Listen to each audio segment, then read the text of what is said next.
Hello friends, कैसे हैं आप सब। जीके स्टडी पॉइंट में आप सभी का स्वागत है। आज के इस वीडियो में लेकर आए हैं महत्वपूर्ण हिंदी से प्रश्न लेकर आए हैं। हिंदी से प्रश्न को लेकर के आए हैं जो कि काफ़ी महत्वपूर्ण है, तो सभी प्रश्न को जरूर देखिएगा।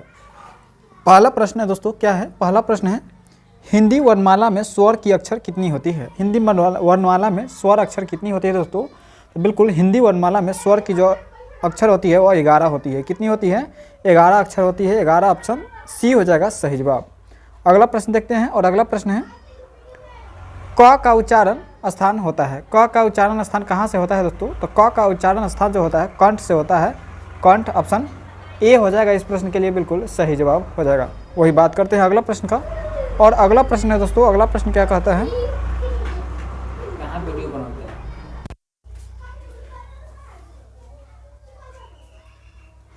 3 नंबर प्रश्न देखते हैं, और 3 नंबर प्रश्न क्या है दोस्तों? 3 नंबर है, क ग ज का और फ ध्वनि किसकी है? बताइएगा दोस्तों, क ग ज फ ध्वनियाँ किसकी है दोस्तों? बताइएगा सही जवाब।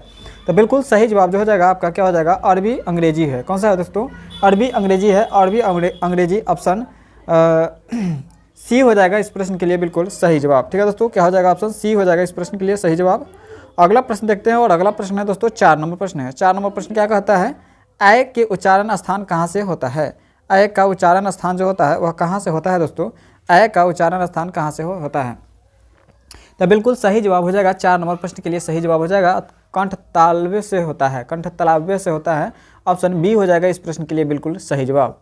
अगला प्रश्न देखते हैं, और अगला प्रश्न है दोस्तों, शब्दकोश में कौन सी शब्द पहले आएगा? शब्दकोश में पहले कौन सा शब्द आएगा दोस्तों? तो बिल्कुल शब्दकोश में पहले जो शब्द आएगा वह असहायक आएगा। असहायक आएगा। ऑप्शन ए हो जाएगा इस प्रश्न का बिल्कुल सही जवाब। अगला प्रश्न देखते हैं, और अगला प्रश्न है दोस्तों, वह जो है व्यंजन है, वह जो किस प्रकार का व्यंजन है दोस्तों? बताइएगा, वह जो है वह व्यंजन जो है वह किस प्रकार का व्यंजन है? तो बिल्कुल सही जवाब हो जाएगा। अ जो है एक अंतस्थ व्यंजन है। अंतस्थ व्यंजन है। ऑप्शन ए सी हो जाएगा सही जवाब। अगला प्रश्न देखेंगे, और अगला प्रश्न है दोस्तों, अगला प्रश्न क्या कहता है? निम्नलिखित में से कौन सा स्वर नहीं है? निम्नलिखित में से कौन स्वर नहीं है दोस्तों? बताइएगा कौन सा अक्षर जो है वह स्वर नहीं है? तो बिल्कुल सही जवाब हो जाएगा य जो है, य जो है आपका स्वर नहीं है। ऑप्शन बी हो जाएगा सही जवाब। बात करेंगे अगला प्रश्न का, और अगला प्रश्न है दोस्तों, द्रुत गमन करने वाला के लिए एक शब्द है। द्रुत गमन करने वाला के लिए एक शब्द है। कौन सा शब्द है दोस्तों? बताइएगा सही जवाब क्या होगा? तो बिल्कुल 8 नंबर प्रश्न है। 8 नंबर प्रश्न का सही जवाब होगा द्रुतगामी हो जाएगा। कौन सा? द्रुत जो है गमन करने वाला शब्द जो है और द्रुतगामी हो जाएगा। ठीक है दोस्तों, चलिए अगला प्रश्न देखेंगे, और अगला प्रश्न है दोस्तों, क्षणिक। क्षणिक का विपरीतार्थक शब्द क्या होता है? क्षणिक का विपरीतार्थक शब्द यानी उल्टा शब्द क्या होता है दोस्तों? बताइएगा क्षणिक का उल्टा शब्द क्या हो जाएगा? तो बिल्कुल क्षणिक का उल्टा शब्द जो हो जाएगा आपका और शाश्वत हो जाएगा। कौन सा हो जाएगा? शाश्वत हो जाएगा। ऑप्शन सी हो जाएगा सही जवाब। अगला प्रश्न देखने से पहले यदि वीडियो पर पहली बार है तो चैनल को सब्सक्राइब करके वीडियो को लाइक और शेयर कर दीजिए। अपने दोस्तों में शेयर भी कर दीजिएगा।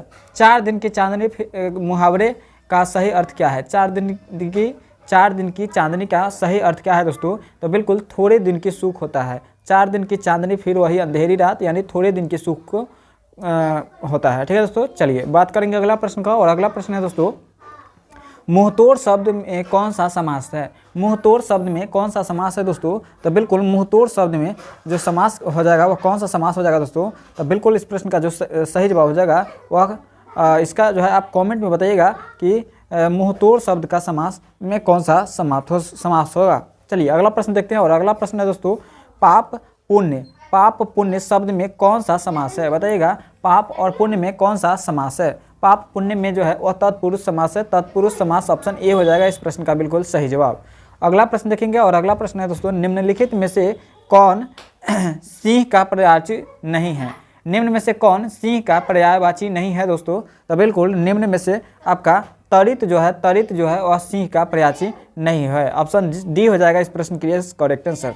वही बात करेंगे अगला प्रश्न का। अगला प्रश्न है दोस्तों, निम्नलिखित में से महादेव का पर्यायवाची शब्द है। निम्न में से महादेव का पर्यायवाची शब्द कौन है दोस्तों? बताइएगा सही जवाब। तो बिल्कुल सही जवाब हो जाएगा धूर्जति है। कौन सा है दोस्तों? धूर्जति है। धूर्जति पर्यायवाची शब्द है महादेव का। बात करेंगे अगला प्रश्न का, और अगला प्रश्न है दोस्तों, चिड़िया आकाश में उड़ रही है वाक्य में उड़ क्रिया किस प्रकार की है? बताइएगा। चिड़िया आकाश में उड़ रही है, उड़ क्रिया जो है वह किस प्रकार की क्रिया है? बताइएगा सही जवाब क्या होगा। तो बिल्कुल 15 नंबर प्रश्न है और 15 नंबर प्रश्न का जो सही जवाब हो जाएगा वह अकर्मक क्रिया है। कौन सा दोस्तों? अकर्मक क्रिया है, ऑप्शन बी हो जाएगा सही जवाब।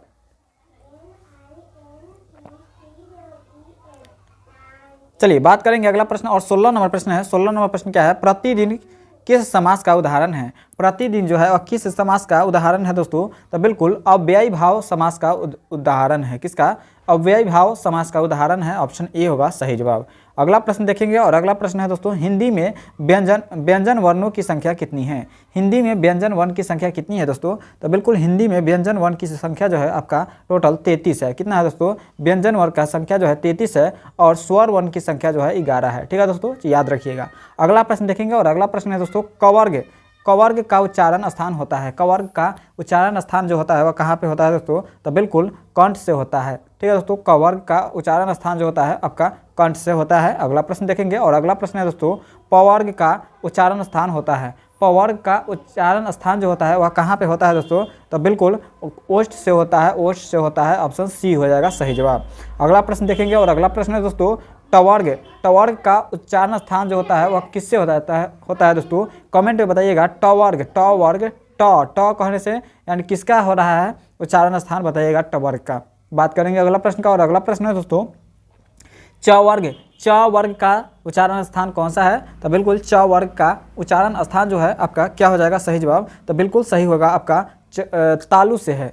च वर्ग जो होता है वह तालु से तालु स्थान है। ठीक है दोस्तों, चलिए बात करते हैं अगला प्रश्न और अगला प्रश्न है दोस्तों, प फ ब भ म का उच्चारण स्थान कौन सा है? यानी पवर का उच्चारण स्थान जो है कौन सा हो जाएगा दोस्तों? तो बिल्कुल पवर का उच्चारण स्थान जो हो जाएगा आपका ओठ से हो जाएगा। ठीक है दोस्तों, किससे? ओठ से हो जाएगा, ओठ, ऑप्शन बी हो जाएगा इस प्रश्न के लिए बिल्कुल करेक्ट आंसर। बात करते हैं अगला प्रश्न और अगला प्रश्न है दोस्तों, अंतः अस्थ स्व व्यंजन कितने प्रकार के होते हैं?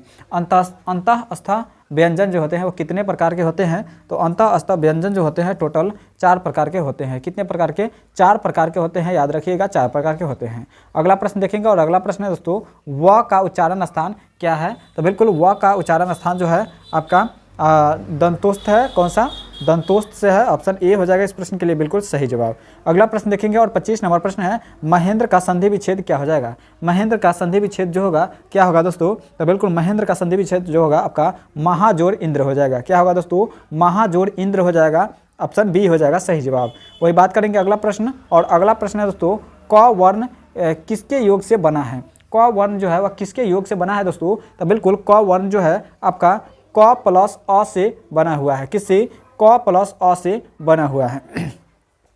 बात करेंगे अगला प्रश्न का और 27 नंबर प्रश्न है दोस्तों। 27 नंबर क्या कहता है कि उष्ण और संयुक्त किसके प्रकार है? उष्ण और संयुक्त जो है और किसके प्रकार है दोस्तों? बताइएगा सही जवाब। तो बिल्कुल सही जवाब हो जाएगा व्यंजन का प्रकार है। किसका है दोस्तों? व्यंजन वर्ण का प्रकार है, ऑप्शन बी हो जाएगा इस प्रश्न के लिए बिल्कुल सही जवाब।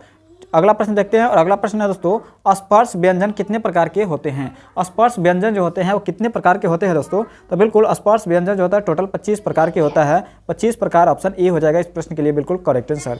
वही बात करते हैं अगला प्रश्न का और 29 नंबर प्रश्न है दोस्तों, श कौन सा व्यंजन है? स जो है वो कौन सा व्यंजन है दोस्तों? तो बिल्कुल श जो है आपका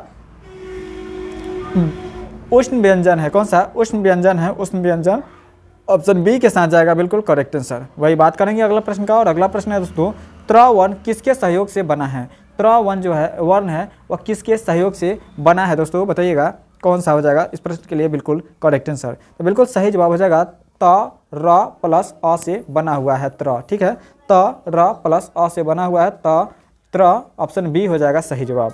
अगला प्रश्न देखेंगे 31 नंबर प्रश्न। 31 नंबर प्रश्न देखने से पहले यदि वीडियो को अभी तक लाइक नहीं किए हैं तो वीडियो को लाइक करके अपने दोस्तों में ज़्यादा से ज़्यादा शेयर कर दीजिए और चैनल को भी सब्सक्राइब कर लीजिए ताकि इसी तरह का वीडियो आपके पास पहुंचता रहे। ठीक है दोस्तों, हर कॉम्पिटिटिव एग्जाम के लिए आपको बताया जाएगा। इनमें से किस शब्द में वर्ण संबंधी अशुद्धि है? वर्ण संबंधी अशुद्धि जो है वह किस शब्द में है दोस्तों? बताइएगा वर्ण संबंधी अशुद्धि जो है किस में है? तो बिल्कुल अनुकूल में है। अनुकूल जो होता है इस प्रकार से होता है अनुकूल। ठीक है दोस्तों, अनुकूल यानी इसमें जो है आपका देख सकते हैं कि ऑप्शन डी हो जाएगा इस प्रश्न का बिल्कुल सही जवाब। चलिए बात करते हैं अगला प्रश्न, और अगला प्रश्न है दोस्तों, इनमें से किस शब्द में वर्ण संबंधी अशुद्धि नहीं है? किसमें जो है वर्ण संबंधी अशुद्धि नहीं है दोस्तों? 32 नंबर प्रश्न का सही जवाब जो होगा आपका अधीन। ये जो अधीन है ये बिल्कुल करेक्ट है, ठीक है। बाद बाकी ये भी उज्ज्वल गलती है, आगामी गलती है और अध्ययन भी गलती है। बात करेंगे अगला प्रश्न का, और 33 नंबर प्रश्न है, तरुण का विपरीतार्थक शब्द बताइए। तरुण का विपरीतार्थक यानी उल्टा शब्द बताइए दोस्तों। तो तरुण का जो विपरीतार्थक शब्द हो जाएगा क्या होगा? तो बिल्कुल वृद्ध हो जाएगा। क्या हो जाएगा? वृद्ध हो जाएगा। ऑप्शन सी के साथ जाएगा सही जवाब। अगला प्रश्न देखते हैं, और अगला प्रश्न है दोस्तों, इनमें से कौन सी विपरीतार्थक शब्द पतझड़ का अर्थ है? इनमें से कौन सी विपरीतार्थक शब्द पतझड़ का अर्थ है दोस्तों? तो बिल्कुल सही जवाब हो जाएगा आपका वसंत। कौन सा हो जाएगा? बसंत। बसंत ऑप्शन ए हो जाएगा सही जवाब। और अगला प्रश्न देखते हैं, और अगला प्रश्न है दोस्तों, इनमें से कौन सी युग्म सही है? इसमें से कौन सा युग्म जो है आपका सही है दोस्तों? बताइएगा सही जवाब क्या होगा। तो बिल्कुल 35 नंबर प्रश्न है, और 35 नंबर का सही जवाब हो जाएगा उपकार भलाई। ठीक है दोस्तों, उपकार भलाई आपका सही है, बाद बाकी आपका गलत है। अगला प्रश्न देखते हैं, अगला प्रश्न है, इनमें से कौन सी युग्म गलत है? इसमें कौन सा युग्म गलत है दोस्तों? तो बिल्कुल 36 नंबर प्रश्न के लिए जो सही जवाब हो जाएगा आपका किस निशान और चिन्ह जो है आपका गलत है। ऑप्शन डी जो है आपका गलत है। ठीक है दोस्तों, बाद बाकी ये 3 जो है आपका बिल्कुल करेक्ट है। अगला प्रश्न देखते हैं, और अगला प्रश्न है दोस्तों 37 नंबर प्रश्न है। 37 नंबर प्रश्न क्या कहता है कि इनमें से कौन सी शब्द अशुद्ध है? कौन सा शब्द अशुद्ध है दोस्तों? बताइएगा। तो बिल्कुल 37 नंबर प्रश्न है, और 37 नंबर प्रश्न में रसायन जो है, रसायन आपका यह गलत है। रसायन होता है, ठीक है दोस्तों, रसायन होता है, यानी ऑप्शन सी हो जाएगा इस प्रश्न के लिए बिल्कुल करेक्ट आंसर, यह अशुद्ध है। अगला प्रश्न देखेंगे, और अगला प्रश्न है दोस्तों, इनमें से कौन सी शब्द शुद्ध है? इनमें से कौन सी शब्द शुद्ध है दोस्तों? बताइएगा शुद्ध शब्द कौन सा है? तो बिल्कुल आपका इस प्रश्न का जो सही जवाब हो जाएगा प्राण जो है, प्राण शुद्ध है, प्राण शुद्ध है, बाद बाकी सब अशुद्ध है। ठीक है दोस्तों, चलिए बात करते हैं अगला प्रश्न का, और अगला प्रश्न है दोस्तों, सामान्य का शुद्ध रूप होता है, कौन होगा? सामान्य का शुद्ध रूप जो है वो कौन सा होगा दोस्तों? तो बिल्कुल समान होता है। ठीक है दोस्तों, सामान्य का शुद्ध रूप जो होगा समान हो जाएगा। ऑप्शन ए हो जाएगा बिल्कुल करेक्ट आंसर। बात करते हैं अगला प्रश्न, और 40 नंबर प्रश्न है दोस्तों, निम्न में से अल्प प्राण वर्ण कौन से है? निम्न में से अल्प प्राण वर्ण जो है वह कौन सा है दोस्तों? तो बिल्कुल सही जवाब हो जाएगा आपका क और ग है। कौन सा है?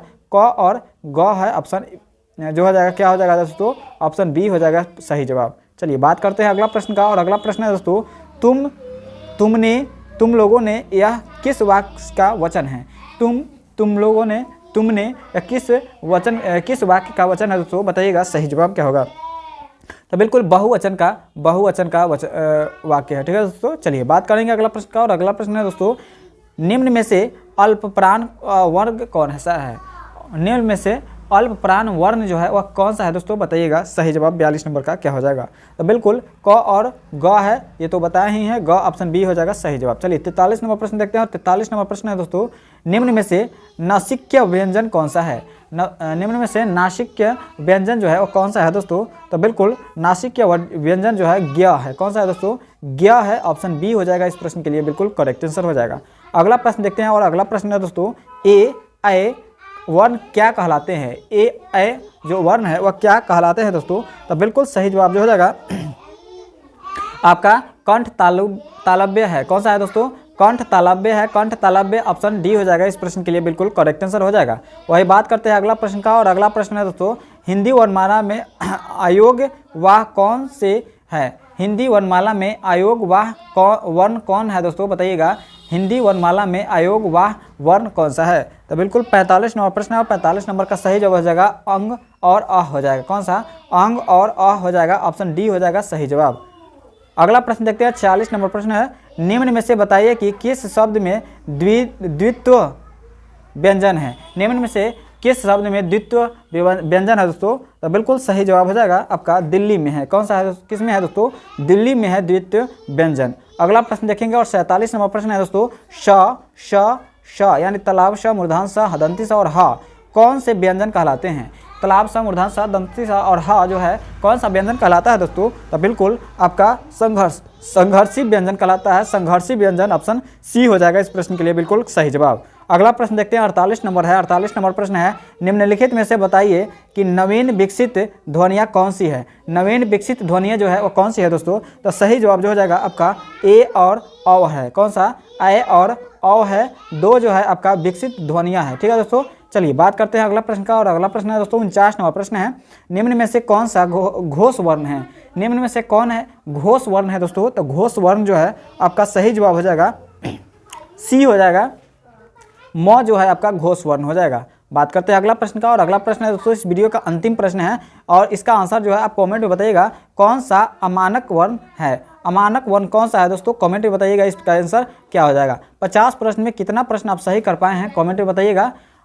मिलेंगे नेक्स्ट वीडियो में नेक्स्ट टॉपिक को लेकर के। आज के लिए इतना ही। जय हिंद, जय भारत।